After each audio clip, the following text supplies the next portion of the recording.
You ask Tiger to solve. This deals with linear equations with one unknown. The final result is x equals 42/85. Let's solve it step by step. Swap sides.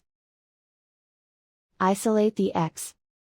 Multiply both sides by inverse fraction 4/51.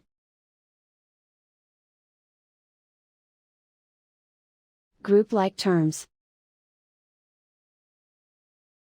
Multiply the coefficients. Simplify the fraction.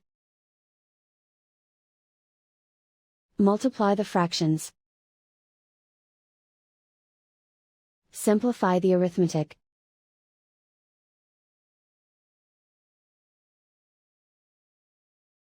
And so the final result is x equals 42/85.